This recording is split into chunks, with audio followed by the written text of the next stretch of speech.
आजादी की सांसें लेता हूं मैं, भय गुलाम है मेरा, सत्य से दोस्ती है मेरी, भ्रष्टाचार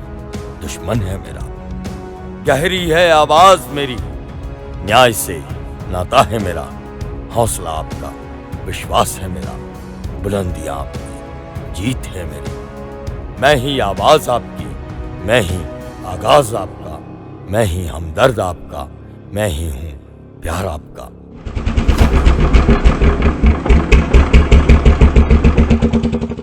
दोस्तों, राजगढ़ जिले में कांग्रेस को जिस तरह से प्रचंड बहुमत दिलाते हुए 3 सीटों पर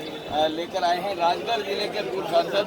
नारायण सिंह जी आमला में इस समय हमारे साथ मौजूद हैं। और न सिर्फ इस सरकार को बदलने में बल्कि दिग्विजय सिंह जी द्वारा जो नर्मदा यात्रा की गई थी उसमें एक दिन का जो व्यवस्था थी, इंतजाम था, वो नारायण सिंह जी आमला ने पूरा संभाला हुआ था। और साथ ही साथ पूरे बेल्ट पे जो 140 सीटें नर्मदा बेल्ट पर थी उन पर भी चुनावी गणित जो है वो माननीय शोभा ओझा जी के वाहन चालक समेत वाहन क्रमांक 3081 कैसे वाहन लेकर आए।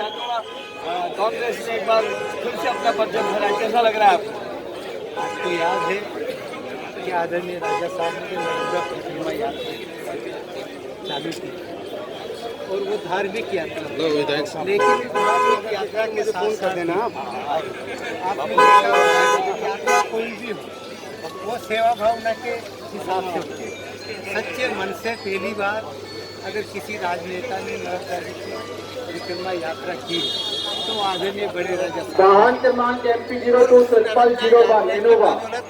माननीय मंत्री सुरेंद्र सिंह जी के वाहन चालक शंकर, वाहन क्रमांक MP02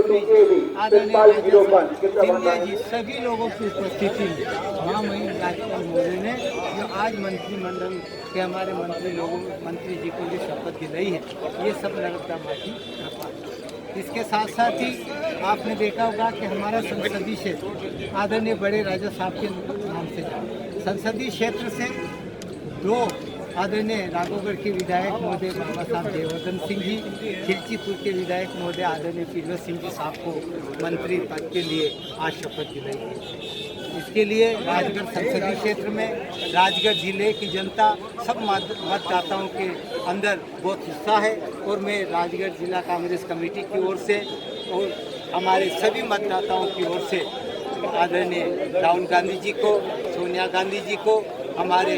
मध्य प्रदेश के मुख्यमंत्री महोदय आदरणीय कमलनाथ जी, वो प्रदेश के अध्यक्ष जी भी है, बड़े राजा साहब दिग्विजय सिंह जी साहब को, छोटे राजा साहब को, बाबा साहब को और सब मतदाताओं को बहुत बहुत धन्यवाद देता हूँ कि आपकी मेहनत के कारण आज राजभवन में ये शपथ विधि समारोह संपन्न। क्या लगता है आपको, खिलचीपुर जैसा पिछड़ा हुआ क्षेत्र जहाँ से कि अभी तक इस तरह का कोई पद, मंत्री पद नहीं मिला, काफ़ी समय से राजनीतिक क्षेत्र में देख रहा हूँ, क्या लग रहा है आपको कि क्या इससे खिलचीपुर शहर और खिलचीपुर विधानसभा का कुछ भला हुआ है जो काफ़ी पिछड़ा हुआ है? क्षेत्र में 2 मंत्री महोदय को पद मिला, दोनों मिलकर वहाँ पर बड़े बड़े डैम बने। पहले जब आदरणीय राजा साहब मुख्यमंत्री थे, बड़े बड़े उद्योगपतियों से मिले, उस टाइम पे उद्योगपति आते थे और पानी की कमी के कारण वो उद्योग नहीं लगा पाते, लेकिन बड़े राजा साहब की मेहरबानी से मोहनपुरा का डैम और कुंडालिया का डैम बनकर तैयार है। और जैसी सरकार बनी और बड़े राजा साहब के पास उद्योगपति आने लग गए, अब हमारे दोनों मंत्री जी और राजा साहब मिलकर वहाँ छोटे बड़े उद्योग लगाएंगे जिससे कि वहाँ की बेरोजगारी खत्म हो। तो दोस्तों, ये थे नारायण सिंह जी आमला जो हमें बता रहे थे किस तरह से राजगढ़ जिले से वो जुड़े हुए हैं और खिलचीपुर विधानसभा से जहां से हमने आपसे बात की। इस बार हमने पूरे चुनाव भी जो है आपको लगभग राजगढ़ जिले और राघोगढ़ चाचौड़ा के आसपास से ही अपने आपको दिखाने की कोशिश की, क्योंकि वहाँ से जो बदलाव की लहर चलती है वो पूरे देश में होती है। खिलचीपुर नगर छोटा मोटा नगर नहीं, वहाँ का ऐतिहासिक